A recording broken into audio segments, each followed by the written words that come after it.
தமிழக வெற்றிக் கழகத்தின் தலைவர் விஜய், தலைமை ஒருங்கிணைப்பாளர் செங்கோட்டையன் உள்ளிட்டோர் வியாழக்கிழமை அன்று மாலை சென்னை டிஜிபி அலுவலகத்திற்கு நேரில் சென்று பொன்ராஜ் என்பவர் மீது புகார் அளித்துள்ளது பரபரப்பை ஏற்படுத்தி உள்ளது. யார் இந்த பொன்ராஜ்? யார் தெரியுங்களா? இவன் புருஷன் எனக்கு தேவையில்லை, எனக்கு விஜய் தான் வேணும்னு சொல்ற விபச்சார கூட்டம். அண்ணாவாகவும் இருப்போம், தங்கச்சியாகவும் இருப்போம், நாங்கள் தங்கச்சியாகவும் இருப்போம், அக்காவாகவும் இருப்போம், பொண்டாட்டியாகவும் இருப்போம்னு சொல்லக்கூடிய ஒரு விபச்சாரிகள் நிறைந்த இருக்கக்கூடிய ஒரு தற்கொலை கூட்டம் இங்கே இருக்கு அப்படின்றத உலகத்திற்கு வெடிக்காமிச்சதுக்கு நம்ம விஜயை பாராட்டோம். சொல்லுங்க, யாரு இந்த ஆளு? ஒன்றும் இல்லாமல் அவர் பொன்ராஜின் பேரு அப்துல் கலாம் கிட்ட பிஏவா இருந்தாரு. அப்துல் கலாம் பேரை வச்சு வயிற்றுல பிச்சை எடுத்து சுத்திட்டு இருக்கிறவன் நீ எல்லாம் சரியா? மரியாதைக்குரிய அப்துல் கலாம் பேரை வச்சு பிச்சை எடுக்கிறவன் நீயும் ஒரு அம்மா வயிற்றுலானே பிறந்த, நீயும் உன் குடும்பத்திலயும் பெண்கள் இருப்பாங்க, நீயும் ஒரு அம்மா தாய் வயிற்றுலானே பிறந்த. ஒரு தாய் வயிற்றுல பிறந்துட்டு நீ இந்த மாதிரி எல்லா தாய்மார்களையும் பேசினா ஒவ்வொருத்தவங்களுக்கு எப்படி இருக்கும்? திமுக கைகூலி பொன்ராஜ் இத பேசுறதுக்கு உங்க திமுக யாருக்காவது தகுதி இருக்கா? உனக்கு தகுதி இருக்காடா பொறுக்கி நாய? அதுக்கு என்னப்பா ரைட் விடு.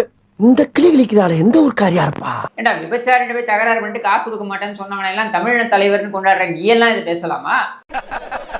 நக்கல்யா அவனுக்கு. சரி, நீ இன்னொரு பெண்ணை பார்த்து விபச்சாரின்னு நீ சொல்றதுனா நீ என்ன? நீ ஆண் விபச்சாரி. ஸ்டாலின் போன்ற குப்பையை எல்லாம், அவன் மகன் இந்த உதவாநிதி என்ற பொறுக்கியை எல்லாம் ஆதரிக்கிற நீ என்ன ஆண் விபச்சாரி? நான் சொல்றேன்.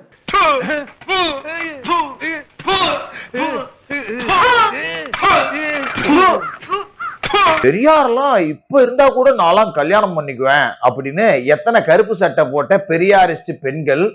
பெரியார் உயிரோட இருந்தா இங்க இருக்கிற எத்தனை பொண்ணுங்க பெரியார கல்யாணம் பண்ணிக்க மாட்டீங்க? நான் பண்ணிப்பேன். கேட்கல. நான் பண்ணிப்பேன். கேட்கல. நான் பண்ணிப்பேன். அப்ப அவங்க எல்லாம் இந்த பட்டியல்ல சேர்த்துடலாமா? எங்க ஆம்பளையா இருந்தா நீ சொல்லி பாடுறா பாப்போம். பெரியார கட்டிக்கிறேன்னு சொன்ன பெண்கள் எல்லாம் இந்த மாதிரி ஆட்கள் தான் அப்படின்னு உன்னால சொல்ல முடியுமாடா? காலை ரெண்டி அகைச்சி வச்சு ராட உள்ள விட்டுருவாங்க. அதுதான்மா இன்னும் ஆச்சரியமா இருக்கு. இன்னொரு மீடியால அவர்கிட்ட கேட்கறாங்க, இந்த மாதிரி பேசிட்டீங்களா சார்? என்ன நான் சொன்னது ரைட்டு தான்றாருமா? இப்படி பொது வெளியில விபச்சாரிகள் அப்படின்னு பேசுறது எந்த அளவுக்கு சரியா இருக்கும்னு நினைக்கிறீங்க சார்?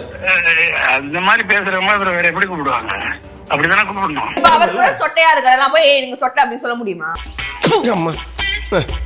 இப்படி என்ன கிளம்ப வேண்டியதானே?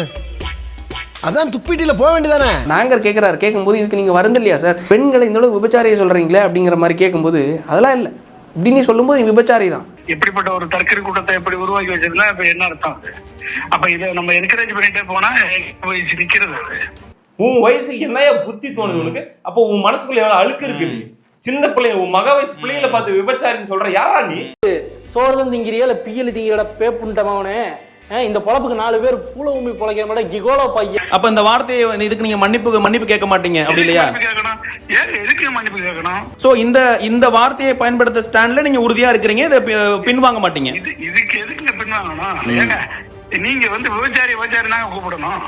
எதுக்கு பின்வாங்கணும்? நீ மன்னிப்பு கேட்கல அப்படின்னு சொன்னா தமிழக பெண்கள் எல்லாரும் உன் வீட்டுக்குள்ள இன்னைக்கு போராட்டம் பண்ணுவோம். உன்னைய விடவே மாட்டோம். மரியாதையா மன்னிப்பு கேட்டு எல்லாரும் கத்தி வணங்க, ஓட விடக்கூடாது.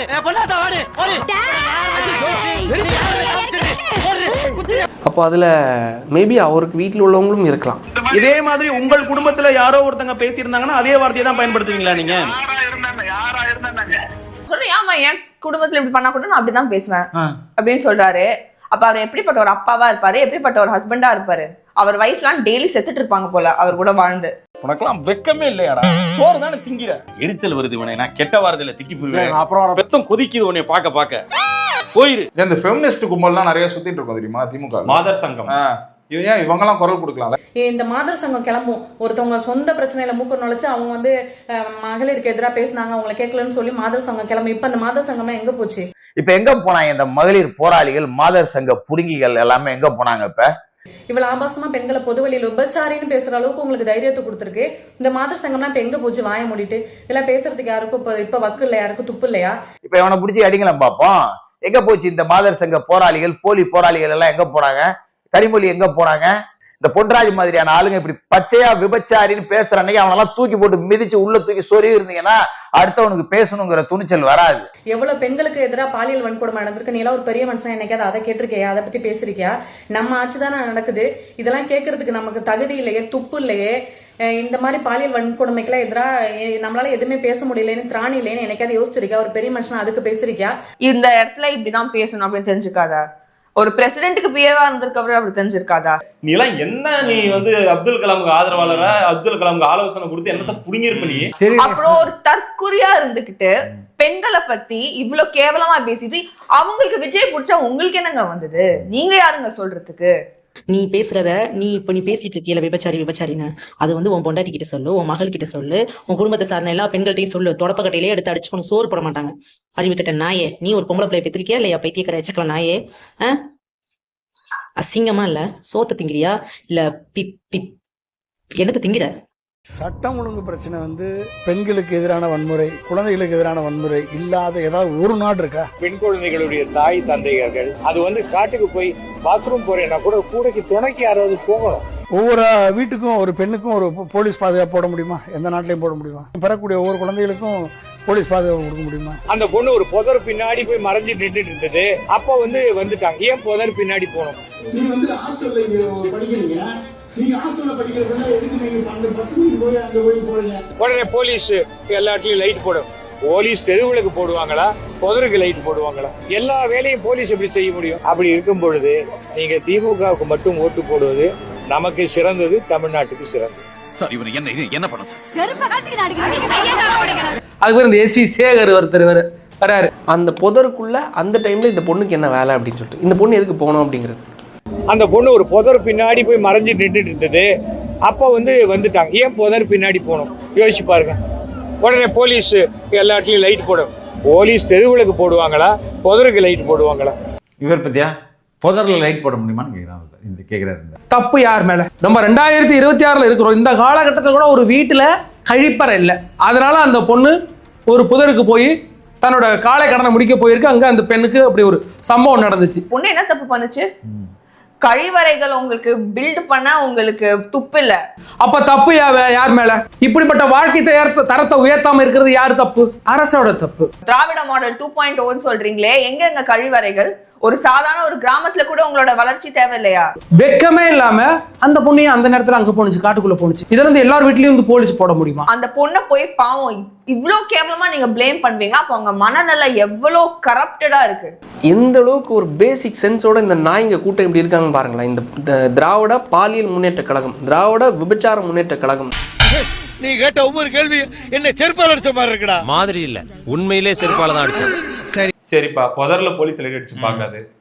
2.5 வயசு குழந்தை எந்த புதர்கிட்ட போச்சு? எந்த புதர்கிட்ட போச்சு? இருக்கக்கூடிய ஒரு தற்குறி கூட்டம் இங்க இருக்கு அப்படின்றத உலகத்திற்கு வெடிக்காமிச்சதுக்கு நம்ம விஜயை வந்து பாராட்டோம். இத்தனை தற்குறிகளை அடையாளம் காட்டிய விஜய்க்கு நன்றி. 75 வருஷமா படிக்க வச்சு புடுங்கன்னு யாரு? நாங்க தான் நீங்க பீத்திக்கிற. கருணாநிதி தான் படிக்க வச்சாரு. இந்த சேர்ல நீ உட்காந்துக்கிறதுக்கு காரணம் யாரு தெரியுமா? கருணாநிதி. அந்த சேர்ல நீங்க உட்காந்துக்கிறதுக்கு காரணம் யாரு தெரியுமா? கருணாநிதி. இந்த கையில வாட்ச் கட்டுக்கிறதுக்கு காரணம் யாரு தெரியுமா? கருணாநிதி. நான் வந்து பாத்தீங்கன்னா இந்த சட்டை போட்டுக்கிறதுக்கு காரணம் யாரு தெரியுமா? கருணாநிதி. இதுக்கெல்லாம் காரணம் கருணாநிதி. ஆனா இந்த இப்ப வந்து ஒரு சமூகம் வந்து ஒரு இளம் தலைமுறை வந்து அரசியல் புரிதல் இல்லாம இருக்குதுன்னா அது காரணம் விஜய். எப்படி? இந்த அறிவாலயத்துல நிறைய விஷ நாய்கள், வெறி நாய்கள், வேட்டை நாய்கள் எல்லாம் வளர்த்து விட்டுருக்காங்க. சூனிய பொம்மை மாதிரி இதுங்க எல்லாமே.